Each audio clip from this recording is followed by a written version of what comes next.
Now, our next session is International Patent Protection Challenges and Best Practices. To moderate this session, I would like kindly invite Prayank Khandelwal, founding partner, Photon Legal, India, and the panel members are Usman Khan, principal, Fish and Richardson, USA, and Natalia, Zakharova, European Patent Attorney, COPA, Denmark, David Sankar, founder, Sankar IP USA, Suchi Agarwal, Managing Director, IP Niti from India, and David Kellis, Patent Attorney, Kellis IP USA. Please join me in welcoming them to the stage.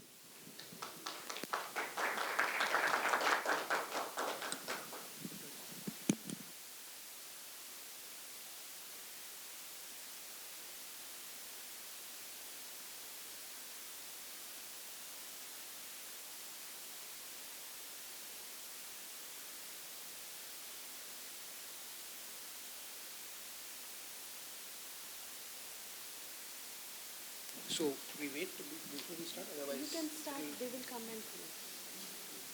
Okay. All right. Wait, is this the last session?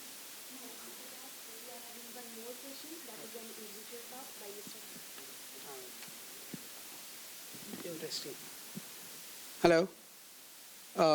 May I have all of your attention, please? Thank you. Thank you so much. So I don't want to be moderating a panel just before we break out for dinner. It's been a long day, I understand that. So all we need is your support so that we can wrap up quickly, because all of my other co-panelists are having a fantastic day. Let me just say that. And we want to also break out for the amazing dinner party we have. So by show of hand, if I can get some answers from you on who's freezing more. On a scale of 0 to Antarctica, how cold is the room for you? It's too cold, right? I mean, I can't see people clapping. Everybody is folding their hands. So if I can have just one big round of applause for everybody, and we just warm up the room, please. All right, thank you, thank you. So if we huddle up, I think we can turn this into a memorable event, and I think that could be the best decision for us, since we are also gracing the occasion. So I have a quiz for all the attendees, by the way, because there was no much interaction with all of you. All the panelists sitting here are fantastic, not just in their professional life, but in personal life as also. There are certain things which I've already asked them, which they do not know I asked them. Now, you guys would be basically be part of my poll. So there are different things which nobody knows about the panelists, all right? Something which they have not told to anybody, but only me, because they trust me more than anything, all right? So out of David Sankar, David Kellis, Natalia, Suchi, and Usman, who do you think is a professional football player or has been a professional football player in the past? You can raise hand or maybe shout a name if you know, or take a blind guess. If there are multiple, we can have a quiz here as well. So who do you think has been part of a professional football team in the past? Is it Usman? Is it David? I hear Usman and David's name. Anyone? You can take a wild guess, it's okay. I guarantee at least one of them is. Doesn't matter. that's a good. Yeah, it could be football or soccer as well. David. I have two Davids on the panel, by the way. David Sankar or David Kellis? David Kellis. David Kellis, one. Anybody else? Usman is one. All right. Anybody else? Any guesses? All right. So it's Usman Khan, who has been a soccer player in Thailand in his early days, and now in the US, of course, doing patent. Now, see, I don't want to bore you with the normal introductions, because all of you can go to their LinkedIns and see, and these guys will, of course, introduce themselves in the later half. Okay, going to the next one. Who do you think is a singer among the panelists? Not me. All right. All right. If singer is difficult, let me just go to the dancer. Okay. Who do you think is the best dancer among us? That singer and dancer? It could be. Yeah. It could be. What? All right. So, except Usman, now you can guess anyone, David Kelly, Shankar, Natalia, or Suchi. Who do you think is a dancer, professional dancer, or a good dancer? Somebody who loves dancing as a hobby as well, yeah. Yeah, take a guess, quick. If you don't guess, then I'll have to pinpoint and ask you.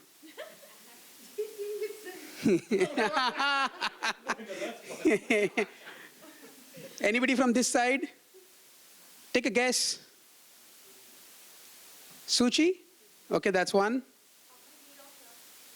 Yeah, it could be, of course, it could be me as well. You can vote me as well. From this side, any guesses?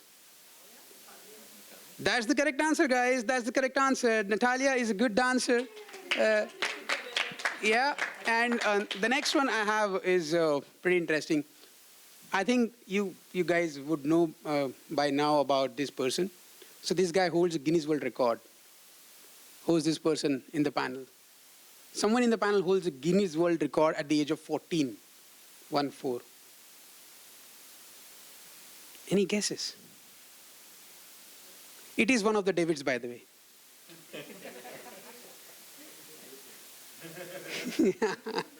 No points for guessing David, but one of the Davids, yes. Is it David Kellis or David Shankar? Now, by the show of hands, we can just vote. It's easy. Don't Google, guys. Or ask ChatGPT. All right, so it's David Shankar, yes. Before joining Patent World, he has a Guinness World Record on himself. At the age of 14, he memorized the pi, the number. I only know 3.14, and he knows up to what, 500 or 1,000?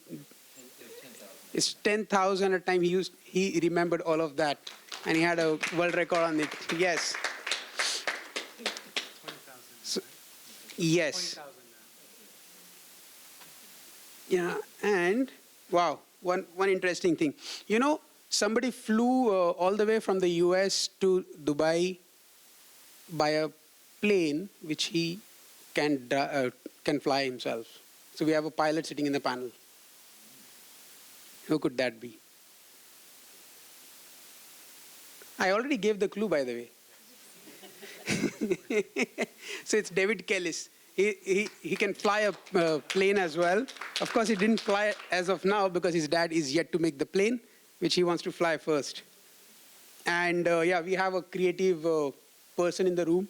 On the panel itself, she likes to, all right, my bad. She likes to paint as well. So that's Suchi for you.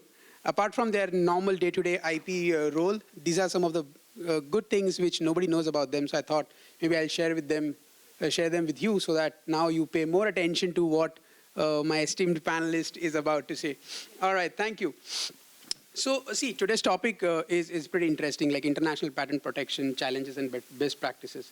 This is something which we anyways do very often in our day-to-day lives. In fact, everybody in the room has also been helping their clients with all the challenges and using best practices overall.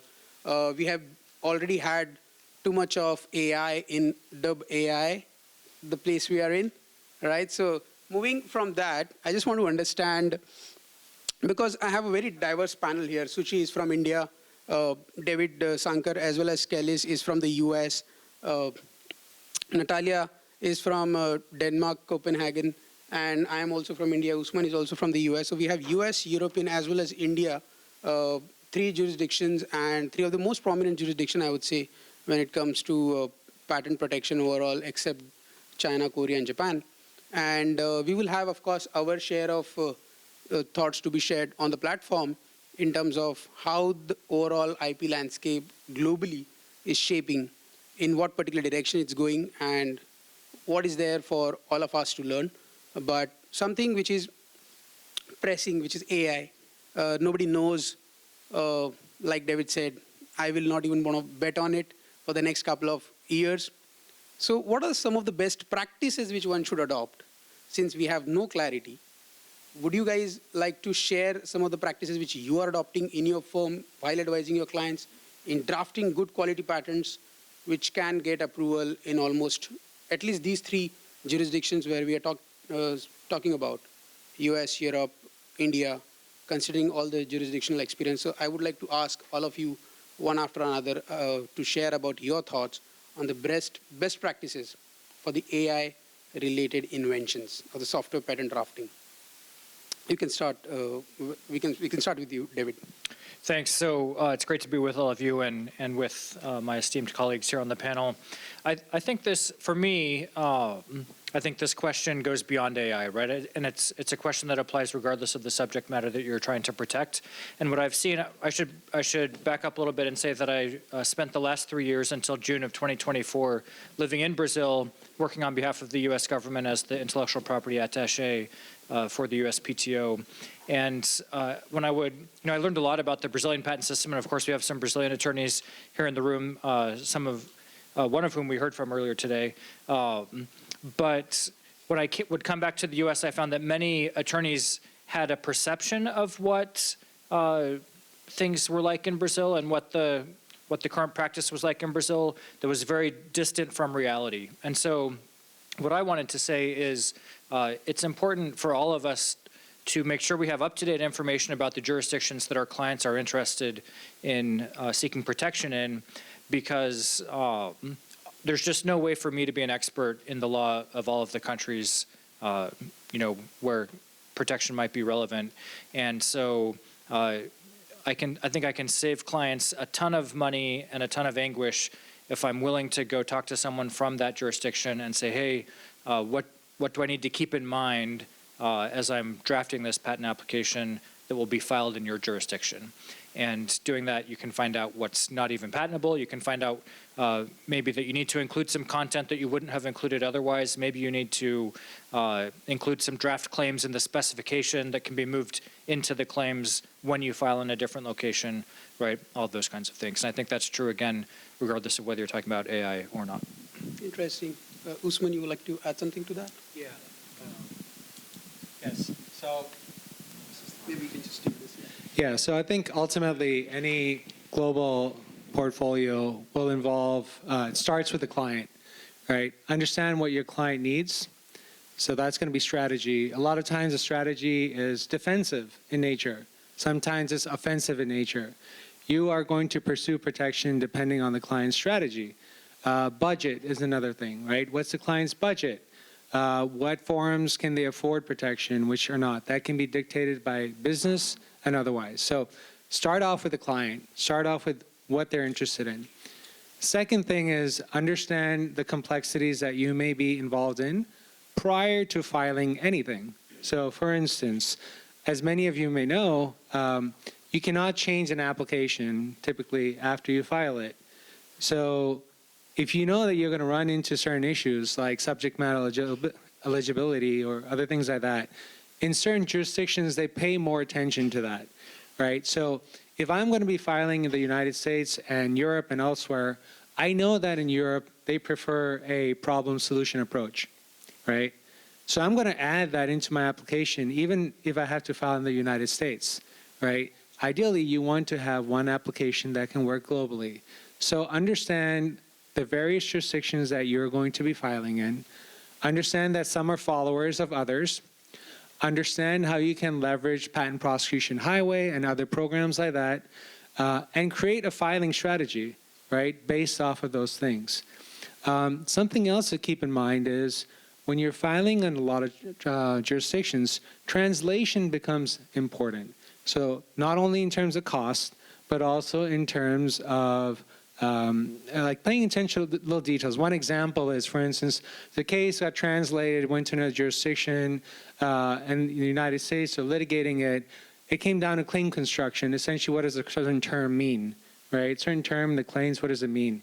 They went back to the translation. In the original text, that claim wasn't even, that word that was at issue could not even be found in the original text, right? So when you're dealing with international applications, pay attention to translation. Don't just fish it off and expect that the translator will have done their job. The translator tries to do their best job. It doesn't mean that it's legally sufficient, right? So there's a lot of complexities involved. You can also consider timing. So since until 5-6 years ago, Australia was a venue that would be considered to get a quick allowance. Not so much anymore. But so you're going to file overseas in multiple jurisdictions. File in Australia. Even if you don't want coverage there, file there. Get the approval, use the PPH, right? There's strategies like that you could have pursued in the past. It's changing, every year it's changing. So understand the dynamics of the world that you're going to be filing in, and then pursue that with all the various parameters in mind. Sure. Sorry. So just to add to the point, to both of you, what you said, two very important points. Hello? Yeah. So one, you should know the claims that you're drafting. Second, most important, you should know the countries where you need to file much before you have actually even gotten the application to start drafting. Now, when I say about India, there are two things which are very, very peculiar, which largely come as a shocker to people at a later stage when they come for a national phase application. So there is a section in Indian patent practice, which is section 59, which talks about the fact that if you were to file an application, the national phase entry in India, with a particular set of claims, then later on, the only thing that you can do is certainly narrow it down. But unlike if I have to go and file an application in US or Europe, I have the flexibility of amending the claim completely. Unlike that in India, you can only narrow down by way of adding limitations, but you cannot go ahead and remove any of the limitations which were there before. Similarly, I think one of the most dynamic component, which of late I'm seeing as evolving in the practice, is the tool of sufficiency, which is there in the disclosure. A lot of the times people assume what qualifies as disclosure or the level of disclosure in a patent application is pretty much same or harmonized, which actually is not the case. Europe has a different requirement. US has a certain requirement. India has a certain requirement. There is overlap, no doubt. But deciding upon, I do understand practically it may not be possible always, but having a first-hand information about which are the target countries where an applicant would likely be filing, and knowing the laws, accordingly devising your application is certainly something that can save you a lot of money, that can save you rejections, and it could just be something that can also take you away from some of the shockers. So India doesn't allow a method for treatment claims, but regularly when a national phase application comes, which is full of method of treatment claims, it's just a rejection that is being issued. The courts of late have now intervened, and they have allowed that much of leeway, so to say, saying that this was not really an applicant's fault, that they included only method of treatment claims, while their application or the disclosure also has some system or the composition limitations. So because they chose to first, they are US citizens or European citizens, they chose to file it out there first, and now they've entered India. Because the law requires in India that you can only go ahead and file as-is claims in national phase entry, there has to be a flexibility in Indian law that it should allow them to convert those method claims to system claims. However, if you look at the initial practice which was there, the practice actually has got a few rejections or refusals done. Yes, the courts are a very good friend of late, but can every applicant go and litigate is certainly a question. So I think knowing the law of the land, likelihood at the time when you're planning to file in a particular country is certainly helpful. Natalia, you want to add something from the European perspective? Well, I don't want maybe to go too deep, but I would like to second everything that I heard now, because we discussed it a lot during the breaks also, that we have very crucial points where we are very different in the perspective, right? So you cannot correct something in Europe sometimes, although you have the grant in US, and we see it a lot, because there is no basis for amendments, and this is where Europe is very crucial, is how you may actually amend the claims, that you need the basis for every single feature in combination with other features. So I think this is just one example, right? I don't want to go to all the, maybe at least by now, to all these examples. But I think I totally agree with this, that you need to define at least the landscape, at least approximately where you want to go. And also, the very important point of their budgeting was touched, and some of the applicants, in my experience, they're really scared when you say to them, oh, it's regional thing, it's local thing, right? You cannot get, I still get this question sometimes, you cannot get one patent everywhere, right? You need to spend a lot of money on this, and people are scared because they understand there should be a lot of specialists involved, maybe even before drafting, as we discussed. But I think we have so many instruments now where we can defer the cost, actually, right? We have PCT filing. We don't have to go to the PCT filing immediately. We can go with the national filing. In some countries, they are cheaper, right? You don't have, in all the cases, to go to the EPO to file in Europe. Maybe you can choose one country which is most important for you and then extend this time for you before you understand your own strategy. I think it's especially critical for startups, which are still maybe unsure which jurisdictions we need, where we should go, whether we need the patents or we need just maybe the publication in these jurisdictions to protect ourselves, right? Like preventive publications and all these kind of things. All right. Good points. Good points added. So, David, apart from the sufficiency disclosure, the cost, the budgeting, the analysis, which everybody spoke about, Yeah. I have one question to you, which you can also include in the answer. What are the factors which influence examiner to give an early allowance for AI-related or software-related inventions in the US? If you can touch upon this topic as well while you answer. You want the magic answer, huh? Yeah. If there was one. Well, before I touch that, I was just going to say,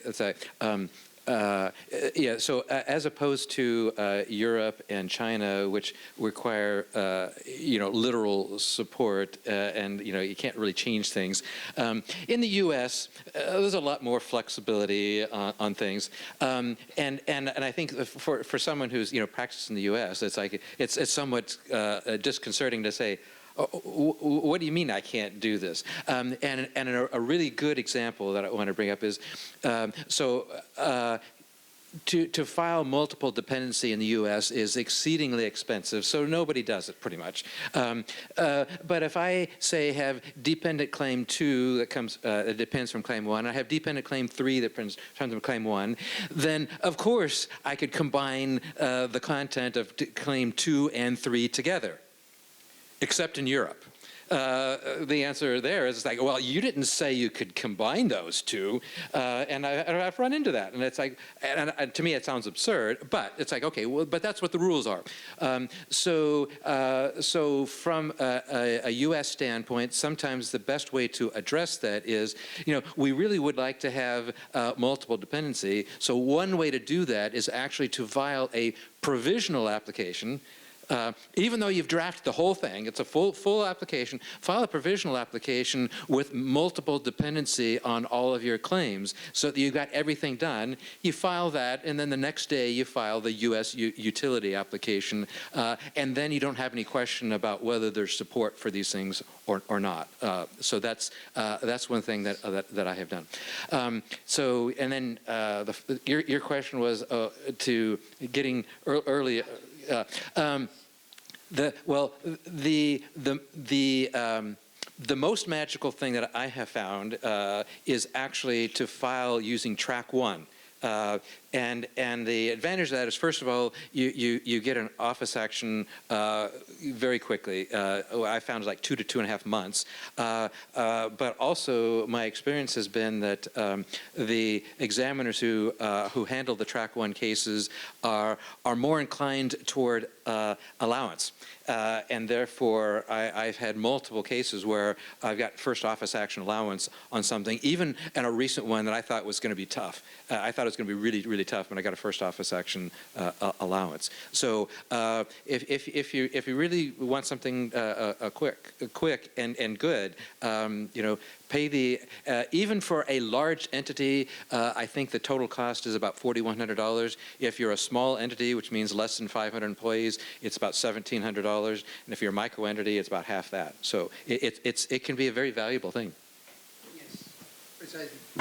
Thanks for sharing that. So I think what we get to know from all of you is that having a sufficient disclosure is important. Having clarity on the jurisdictions where you seek protection is very important while drafting a robust patent application, which can pass through almost all the country's examination procedures. And having a clear scope defined, each and every terminology is defined, is also very vital.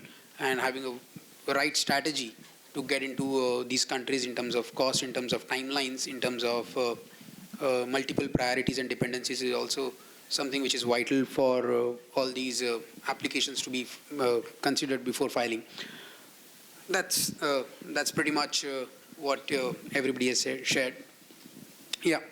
One small thing to add, other than the basis for the amendments, one small thing, if you are planning to file in Europe, it doesn't harm, it helps in most of the cases to add technical effects, so that you have it not only in your head as you have it in US, right, but you have it really in the application, and even not for the main claim, but for as many single backup options, let's say, which you can imagine. Right, precisely. So moving on, I have next question for the panelists. How important is a sufficiently disclosed invention disclosure form is when it comes to drafting a robust patent portfolio, and what measures one should take as a patent lawyer to get most of the information out from the inventors, considering they shy away from giving you the information when you ask? How do you tackle this situation in your day-to-day work? Usman, we can start from you on this. Yeah, probably it starts out first and foremost with trust, right? You have to, as counsel of your client, have to have their trust. And when you have their trust, they're going to feel more confident in divulging information to you, right? Because as you're alluding to, sometimes you do come across certain clients, they may not be as exposed to the world of IP, and they're reluctant to share their sensitive information. And they feel vulnerable that they're giving up this information to the public. So there's ways to mitigate that, but it starts with the human-to-human interaction, which is, let me reassure them, let me earn their trust. So their client, you earn their trust first. That's the first thing. Second thing, how can you make your client's life easy?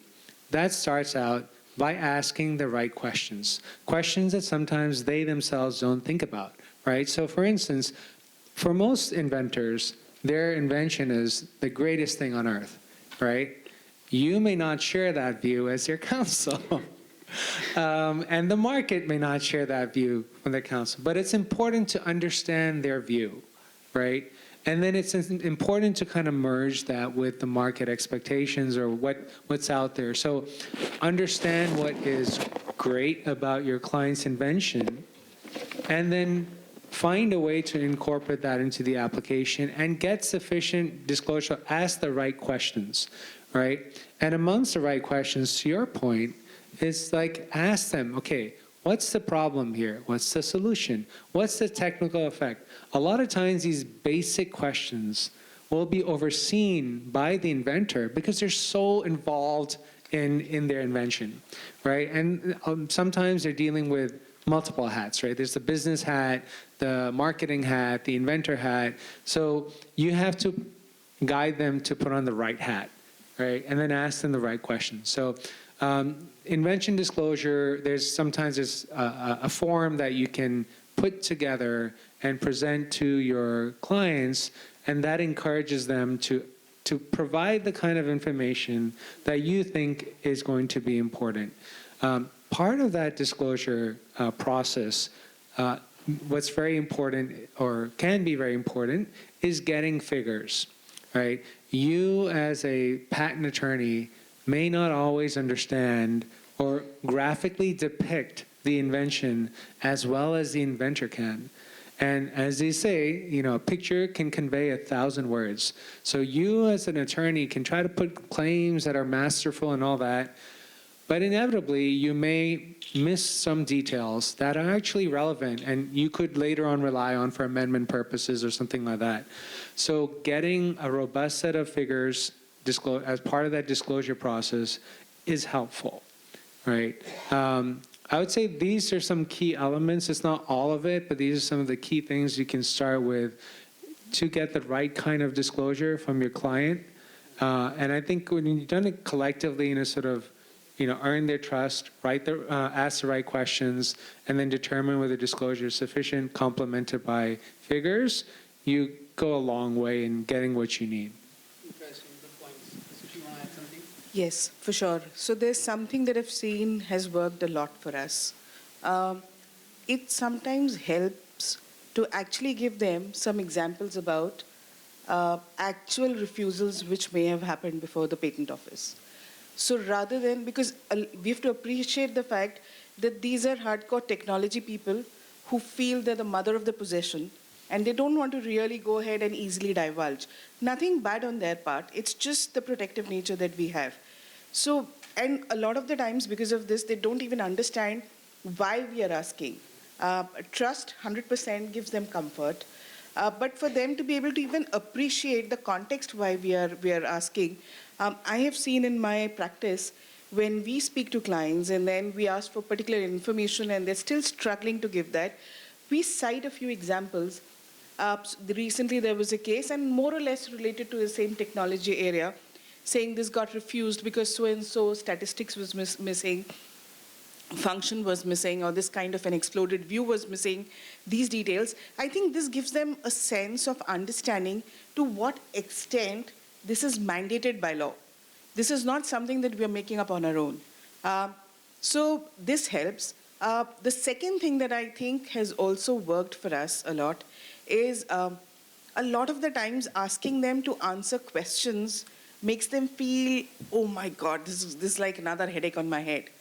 But if you devise some tables which can pretty much capture the details that you would need, that you can thereafter build upon, and a series of conversations you can get clarified, that helps, especially for mechanical or for electronic inventions. I've seen, we have a particular tabular format that we have come up, which has given us great results. It has actually cut down the time that we're spending with them in getting the information. And it's also pretty easy for them to intuitively go ahead and provide the information. So some of the best practices that we go for.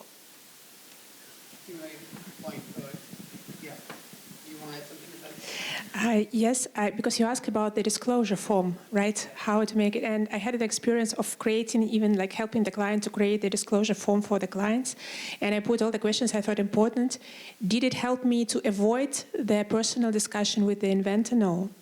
Right? So I think there's still, even if they answer in a very good way and explain, I think there is always something hidden.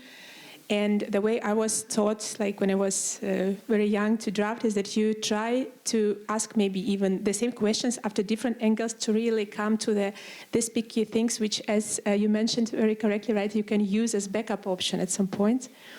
And I think what also is important is to remember when asking all this big question to ask the second question: do you want all of this to be disclosed? Right, because we ask as the patent attorneys a lot of questions also to understand, to be able to help in a better way. But maybe some of these things which we know actually wouldn't be disclosed in the patent application. And just very briefly, I'll add one more idea, which is to ask the inventor, if you were your competitor, then how would you design around what you have come up with? And then you can get some additional detail to build out the patent application and help yourself in the future. I was going to just say, too, what I found also is in many cases the disclosure form is just the first step, and it requires an iterative process. It's like, okay, I need to ask more questions, and then ask some more questions, which actually brings up something that I've asked some vendors to do, which is actually use AI to create a sort of an invention disclosure process, so that, and I think that that's quite doable. I haven't seen one yet, but I suspect we'll have something like that. If we're here next year, I bet we'll probably talk about that. Yeah, so I'm already building that particular app. That's the reason why I asked this question, because almost all of the clients of ours do suffer from this problem that their inventors do not want to share much. And then we have to get into the probing role, and we keep on probing and asking questions. And some of the time it feels too much overwhelming for them to do, because filing patents is not in any software engineers or any product officers into KRA. So since it's not part of the KRA, for them it's a waste of time. But for the founders, for the leaders, for the management, this is something to show off. This is something which helps them to get funding, helps them to get eyeballs in marketing. So yeah, we are working on something which will help the inventors' life very easily, and something like a product which people can use on the go. They can talk to them, talk to the product itself, and come up with a great disclosure which will help people like us. And great point which you shared, Suchi, about showing inventors the possible rejections which are occurring. We do it the other way around. We show them the approved application, saying that, oh, this is what you are missing right now. So if you can provide details like this, it can be helpful. So again, the same part of the same coin. Different side of things, but yes, definitely. And asking something that your competitor would use to bypass your own invention is a great brainstorming exercise, I would say. Definitely, I'm going to try that. Thank you. Thanks for sharing that. So moving on, since we already spoke about some of the cost aspect as well in the opening remarks, how do you think PCT as an option or as a protocol should evolve and include more regional organizations like EPO, ERIPO, and others to benefit the applicant? Right now, people only use that to extend their times. But what are the hidden advantages of having a PCT application, and what is the particular timeline in which one should do it? Because there is an option of directly filing a PCT, non-provisional and provisional as well with the IB. But I think very few people or very few lawyers use that as an option. So how do you think PCT can play a vital role in reducing the cost burden to the applicant, be it small size or medium size or the large size? This is something which I would like you guys to answer. Yeah, you can go ahead, Natalia. You just remind me of the maybe important point. You can, like, where I see the real speeding of the process is when we have the PCT application, which is filed within the EPO.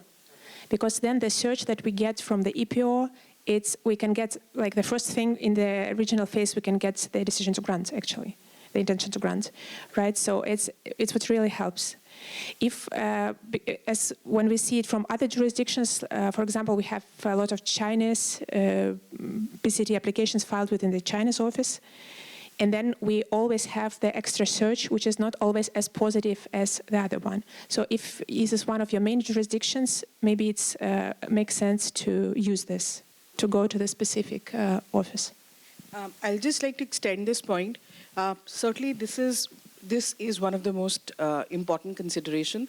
There are certain patent offices where if you've selected US or Europe, and I think this varies from country to country, there is a list out there.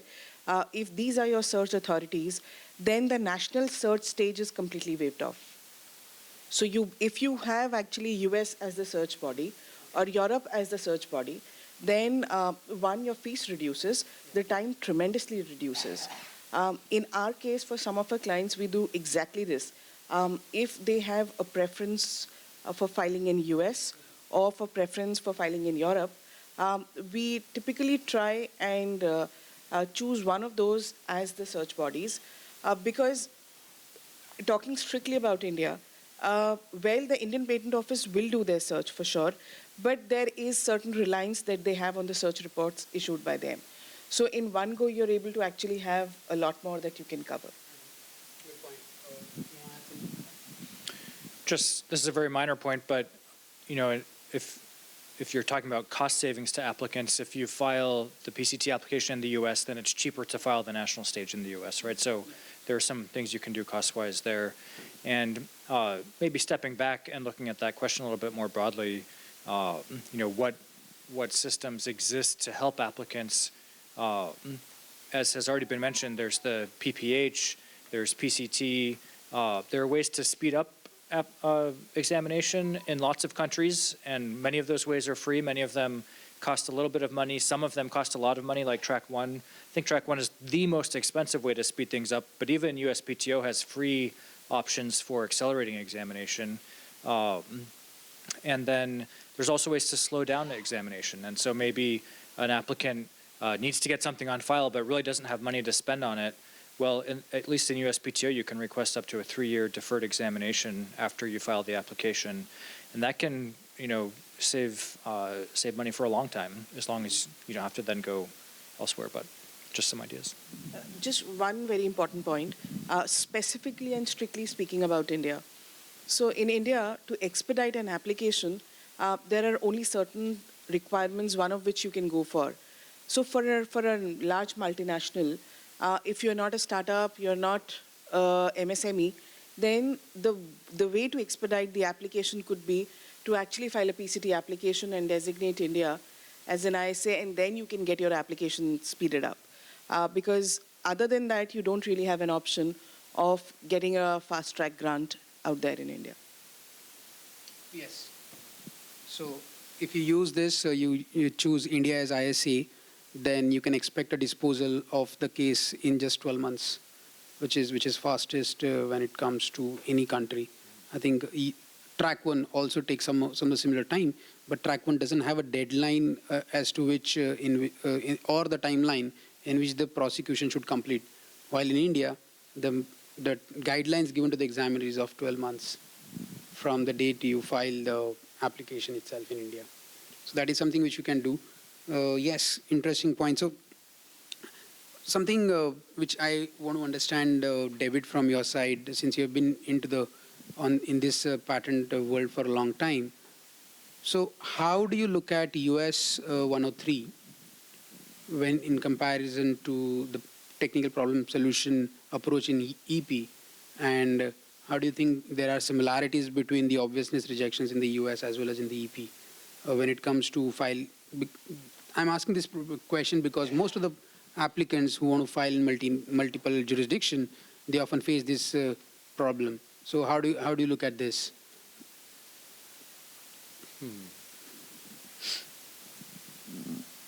I mean, you can either provide your comparison on the obviousness front from the US, and if you have experience of talking about the same thing in the Europe, that's okay. Or you can just talk about the 103 in the US.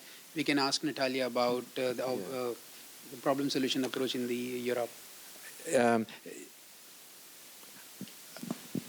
Yeah, I'm not sure how many. I mean, obviously, you know, we get lots of 103 rejections, and there's no limit to the number of references that can be cited in the U.S. And that sometimes surprises people. It's like, you know, an examiner could cite 5 references, 6, 7, 8, and that's perfectly fine from a legal standpoint.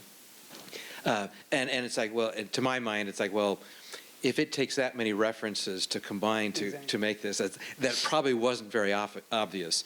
But other than that, I'm not sure I have any specific strategy. I mean, I was wondering, do you have any thoughts there? I mean, and I'm sure others have thoughts too, but I think the reality is that you have to understand both systems and you have to be ready to make arguments under both systems, right? And if you can think about that while you're drafting the application, all the better, because then you can lay the groundwork for those arguments. In the US, you need to be ready to talk about secondary conditions of non-obviousness if you have to get there, right? Ideally, you can just address the actual substance of the argument, but if not, then maybe you need to go to other reasons why it wasn't obvious. And then I imagine that in the EU, there's similar things to think about. Yeah. Yeah, for those who are not familiar with U.S. prosecution, there's section MPEP 2143 that sets out the various rationales for obviousness. It took its lead from a KSR, for those of us who are familiar. But 2143.01, I believe, it offers methods that applicants can use to overcome obviousness rejections. So to the extent you can leverage that guidance to some point, that can be helpful for folks. Yeah, my experience is sometimes I've laid out really good arguments based upon that, and they just ignore me. And in fact, it's been so bad in terms of saying the rationale for combining is pretty much I don't even argue it anymore. It's like okay, I've got to find a claim element that's missing because my success at trying to say no, you can't combine these things, it just goes flat. And either I'm just not very good at it, or it just doesn't work. Yeah, Natalia, you want to add how EP looks after this in terms of obviousness, or the couldn't approach, which is defined properly in EP? Yes, but I think actually I'd like to hear also the view of the U.S. attorneys, because I think this is the people who challenge even more with this, right? And I think that's the key problem with EPO in comparison with U.S. You cannot correct, you can correct nothing, right? You can say, well, but I meant it when I drafted, right? But it's reasonable person would understand it. I mean, we use these arguments, we try, and we like success at some point, right? It depends, of course, of what you do, how you convincing you are. But to be really on the safe side, that's the key problem, that you need all these combinations. And I think the problem, when we talk about the problem solution approach, also Manuel mentioned it in the previous panel a bit. On the one hand, I think it is special what we have, but on the other hand, I think it's kind of the work of the European patent attorney to take what we have and to help formulate this problem solution approach in the correct way. So, and what I have in my experience is what really helps with the US applications filed in Europe is cooperative work of US patent attorney working, or maybe even drafting this application at the best case scenario, and the European patent attorney. Because then we can really together come to the best version of technical effects, best version of amendments, and this problem solution approach together. I agree. Yeah. So, I mean, there are different strategies, of course, which all of us can adopt when it comes to multi-jurisdictional patent portfolios and maintaining those global portfolios.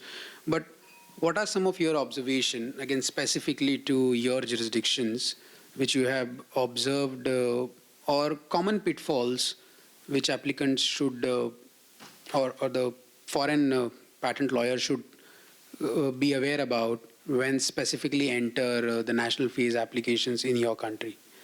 From the prosecution standpoints, we have of course spoken already about the sufficiency disclosure, the law of the land, but what are some of the hidden things which very few people do know about your local jurisdiction, which they must while designating your countries? Do you want to touch upon that as a topic, as a point?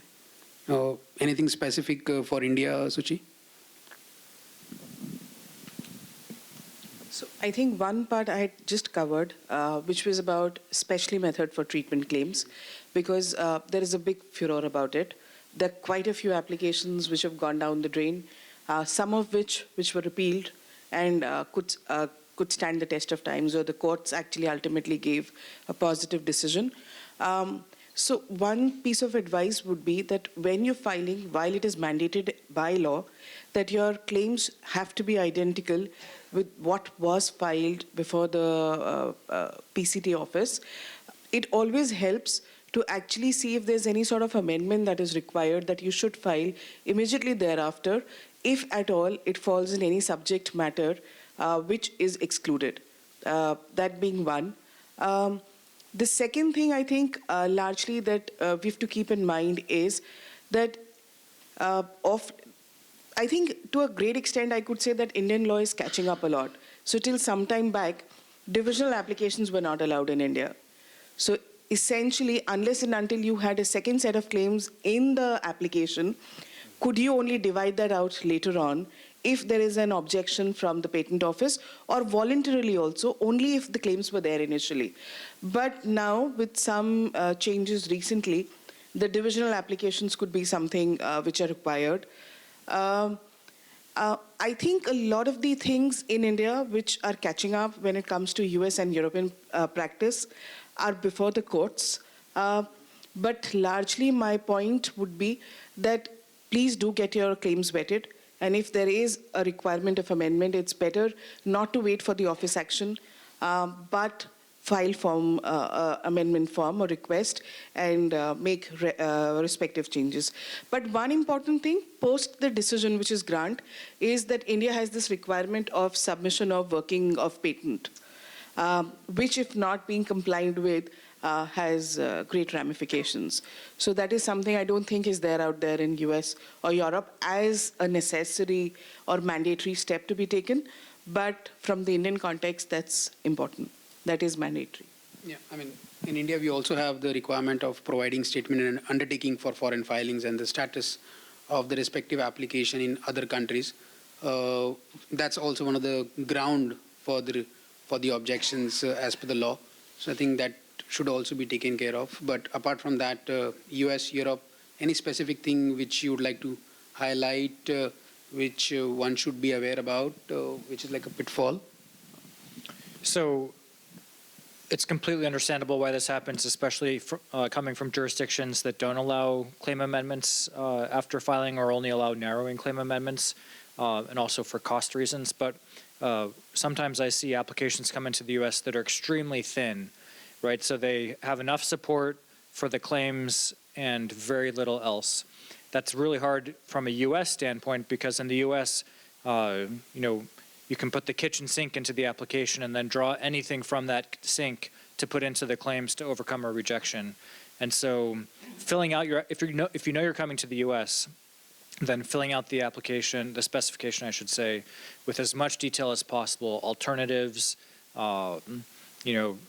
different levels of detail, all of that can be very helpful in terms not just of getting your first patent issued, but then filing a continuation, which again is somewhat unique to US practice, but filing a continuation, whether that's to keep an application alive so that you can go after competitors if and when you need to, or to build out what we call a patent thicket to make your position stronger if you ever do have to enforce that application. Yeah, so for a lot of clients, stepping into the IP world is it's like going into a different universe, and it can be a little overwhelming at first. And I think one of the biggest mistakes a lot of clients make is not fully understanding all of their options, right? What are my options if I want to pursue offensive strategy, defensive strategy? What are my options to accelerate? What are my options to slow down? I think you mentioned earlier there's a process in the US to slow down prosecution. Many attorneys don't even know that, right? So make sure you have all the options, because that's going to be informative of how you use your budget, right? So you can use your budget in a conservative way or in an explosive way, right? Really up to you. And you have the ability to, at different stages, accelerate and decelerate. So for instance, we have done things like we have a regular application, it's just not proceeding, right?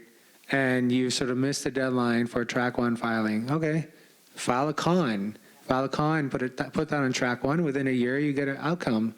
And that option is only available once your client is willing to pay that extra $4K or things like that, which maybe at the time of the earlier provisional filing, they didn't have that kind of money, right? So understand your options. The other thing I'd suggest strongly is always work with a local attorney, because not everyone's going to understand these trades, tricks, whichever jurisdiction you're in, not just the U.S.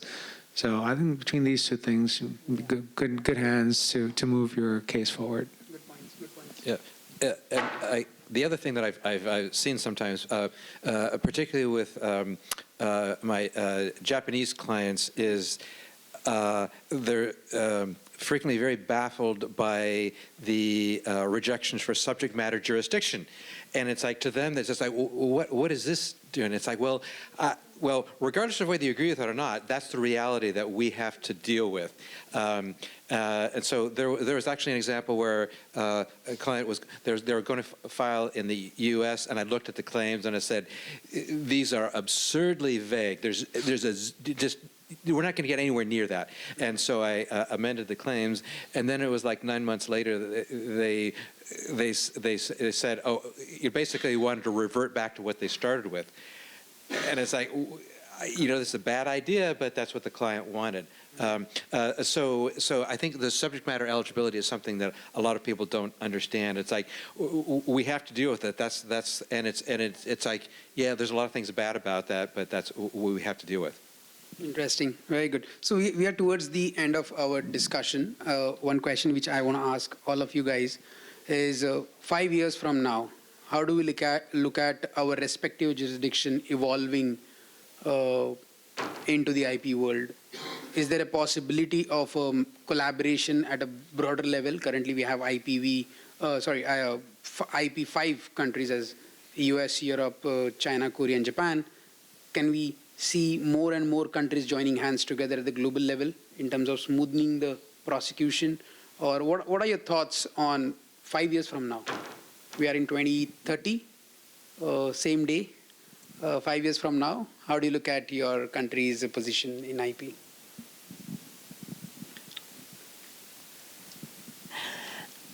Somehow I want to start with the computer-related, software-related applications, but I'm way too optimistic, I must say, right? So please divide what I'm going to say. But I think that, and of course it depends on the patent attorneys on us, and we now have the UPC court in Europe, which will also influence, of course, the practice. But I think we have this artificial intelligence area evolving, right? We have a lot of applications which 10 years ago we couldn't even imagine that we can get this protected. And I think now we always say it is difficult, but we don't say it's impossible anymore for many things. You're right. And I hope that we, as patent attorneys, also working all together, maybe in different jurisdictions, giving the impacts and seeing the case law and exchanging our opinions, we can actually at some point move this, because I think the patent offices, they should be in line with the technologies, right? They shouldn't be blocking the development. Right. And I think we can work on it. So we're trying at least. All right. What do you think about how US will progress in the next 5 years? So there's two sides to it, I think. On the back end, for example, let's say examination purposes, there's certain jurisdictions that they're much stronger in certain areas. So for instance, if you're doing semiconductors, the prior art landscape in Japan is incredible. Not so much in the US relatively in other places. But as you see the advent of AI and its use in prior art searching, I think that's going to cross boundaries a lot. So the advantage maybe certain jurisdictions had for certain subject matter competence will start shifting around globally. So you're not going to get that same monopolization, or for lack of a better word, just strength in one. So I think the services at the back end that patent office offers, those will start being shared, right? A little bit more. As for other types of cooperation, maybe I'm not as optimistic as you. It just seems like, there's generally, I think globally, a more trend of nationalization, right? And so, not to speak broadly out of, I'm not a politician by any means, but there seems to be an inclination to not share as many resources, right? So that might be a little bit of an impediment. But you may see strategic partnerships at a sort of a bilateral basis, right? I just don't see that sort of international global cooperation making too much progress in 5 years. Okay, all right, got it. Yes. Sure. So for India, I would talk about strictly from the perspective of what I see in next 5 years for India, and then India vis-a-vis the world in terms of cooperation. So when I came into this practice, which was early 2000s, in a year in litigation, if there were 10 cases, it was a good number. And I'm talking strictly about patent litigation. If the filings were about 20,000, that was a great number, okay? So seeing the shift from there to where we are, where I think the awareness levels are great, a lot more is being done, ecosystem is being built, the startup culture which is being much talked about, and more so not from the perspective of startup, but from the perspective of the kind of technical research and contribution that the companies are doing. And which basically is translating into absolutely great IP. So today we are talking about, just within these 3 years, India used to have in 2022 about 50,000 patents with 60 to 70% national phase filings. And today we have crossed 1 lakh with 55% native Indian filings. There is a transformational shift. Could I talk about the quality is the same? No, I'm sure there's a lot of catch-up to do. But the courts are doing a brilliant job. A lot of the reliance is certainly coming from the US and European patent practices, but at the same time, there are a lot of the things that they're building on their own, depending upon what the local requirements are. So in short, if I have to summarize India, where I see it in the next 5 years, given my 24 years of experience, I feel that we would be at a much better stage from where we are today in terms of practice, in terms of quality of examination, in terms of court decisions, and also in terms of litigations and enforcement. If I have to look at the global level and the cooperation, I think on and off, there are a lot of things that keep happening, just like we had PPH, which is now closed. This was with Japan. Or when you talk about something like AI, which certainly cannot be singularly handled by either Europe or US or India. This is a global phenomena, right? I do think the technology is evolving. There will be things where there would be more cooperation and cooperative approach between the patent offices. What the test would be and what the guidance would be, I think is still very open. But if I talk about anything driven to AI, nothing has come to the courts, but largely the technical effect approach is what the Indian Patent Office has been taken. So yes, I do think that on certain points, there would be more harmonization of the approach and interpretation of law. In terms of, would there still be open challenges? 100%. I'm with Usman in terms of lack of optimism for much more global cooperation in the upcoming 5 years, but I do think that we're going to start to see a widespread bifurcation between AI-written patent applications and human-written patent applications, and more specifically, I think that we're going to start to see companies, law firms, offer a cheap route and an expensive route. And the cheap route will be your patent will be drafted by AI, and humans are not going to get involved. And then, responses will also be handled by AI. And then the more expensive route will be, we're going to have our attorneys draft this application for you, and you're going to get the benefit of actual human creativity for that. And I think that's going to enable a lot more people to get patents, and it's going to enable companies to get patents on things that they normally wouldn't spend money on today. David, you want to add something? It's interesting how the three of us from the U.S. are very consistent on being pessimistic. I'll just say, yeah, I agree with that. That's like too much. The U.S. and EPO examiners and examiner divisions think too highly of themselves to be willing to work with others as much as they should. I think it would be better that we all work together, but I don't see that happening.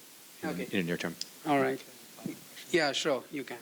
This is a question for you. This is a great point. Follow-up question was, do you know of insurance companies that are offering insurance in case one of the AI-generated applications by a law firm is a subject of a suit? I don't, but I have to think that you could draft an engagement letter. Using ChatGPT. I have to think that you could draft an engagement letter that would make it very clear to the client that that's what they're getting. And maybe a company would do it on their own first, right?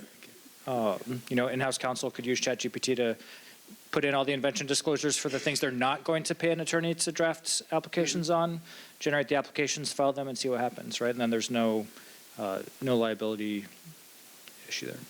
The 5 years going from now, what I think is we'll have AI examiners as well, appointed by all the patent offices across the globe. Because what recently happened, I think 2 years back happened, is Chinese applicants flooded USPTO gates with multiple trademark applications. Those were all bogus without prosecuting them, which slowed down USPTO. I think the PTOs are already working in the back end to evaluate the AI-generated applications and kick them off because, again, the previous topic already discussed this at length. So that could be something which I am really looking forward to, the AI examinations. And if that happens, then I don't think we need to have long examination queues either. Currently in India, we are getting the patent approved in less than 12 months. I think it should come down to 6 months. There should be, of course, some of the amendments to be made in the law, but this can really happen. US Track 1 is helping people to get the first office action within 2-3 months of time. I think when you have AI examiners doing that, you might even expect it within 24 to 48 hours, something to really look forward to. I am really optimistic with that. And Suchi touched upon a very wonderful point about number of patent applications being filed in the country. It is close to 100,000 at the moment, but in the 5 years, I think it's going to touch the million cases easily because India is going to become the hub for all the developments when it comes to technology and get the advantage of all the geopolitical situation which is happening between US, China, and everything else. So I think these are great times we are living in. Suchi has been doing IP for almost 2 decades. I have been doing it for the last 1 decade, and I have seen remarkable progress in terms of global cooperation, in terms of the speedy timelines and everything in the country.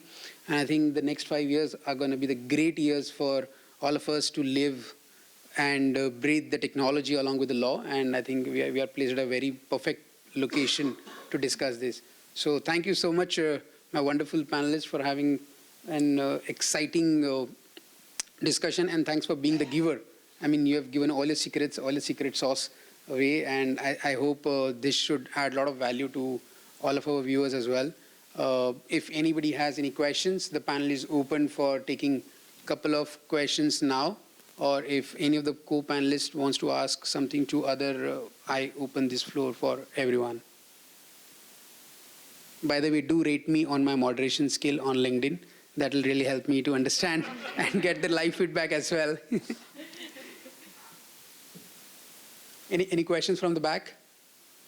There? You guys want to ask any questions? I thought for sure someone was going to ask David to recite the first 200 numbers of pi. Oh, yes. We agreed on this, David. Yes. That'll only take another hour. Yeah. Awesome. Any other questions? All right. So I think we are good here. Thank you. Thank you so much. Thank you. Thanks for being the great audience.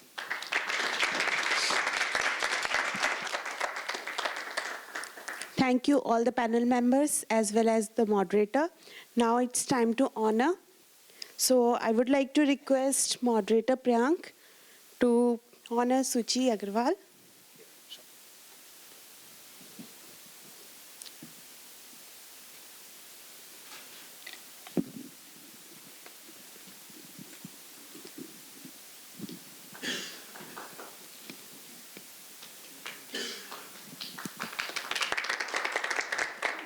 Next is Usman Khan.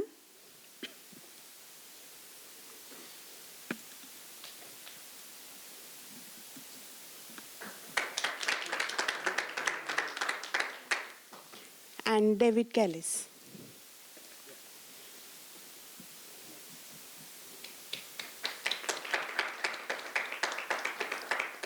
Thank you so much, all the panel members. Kindly come forward for the group photo.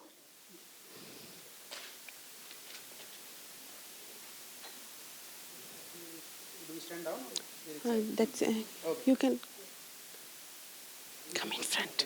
Come in front. Come in front. It will be good.